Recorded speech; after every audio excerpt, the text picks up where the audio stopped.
வீட்டுக்கு பெயிண்ட் அடிக்கணுங்க. உடனே நம்ம என்ன பண்ணுவோம்? ஃபோனை எடுத்து என்ன பெயிண்ட் கலர் சூஸ் பண்ணுறது, எப்படி பெயிண்ட் அடிக்கிறதுன்னு எல்லா சோஷியல் மீடியாலையும் தேடியாச்சு. இப்போ எப்போ ஃபோன் எடுத்து யூஸ் பண்ணினாலும் பெயிண்ட் அடிக்கிறத பற்றியே வீடியோஸும் அட்வர்டைஸ்மெண்ட்ஸும் வருது.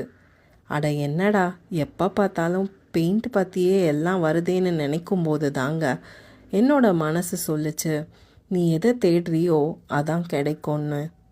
அப்பதாங்க ஆவியானவரும் அழகா சில வசனங்களை நினைப்பூட்டினாரு. மத்தேயு 7:7, தேடுங்கள் அப்பொழுது கண்டடைவீர்கள். மத்தேயு 6:33, முதலாவது தேவனுடைய ராஜ்யத்தையும் அவருடைய நீதியையும் தேடுங்கள், அப்பொழுது இவைகளெல்லாம் உங்களுக்கு கூட கொடுக்கப்படும். இதை பற்றி நம்ம கொஞ்சம் சிந்திச்சு பார்த்தோம்னாலே நம்ம ஆண்டவருடைய ராஜ்யத்தையும் நீதியையும் தேடுறது எவ்வளோ முக்கியம்னு கண்டிப்பாக புரிஞ்சுப்போங்க.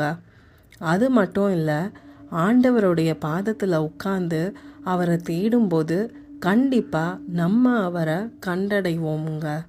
God bless you.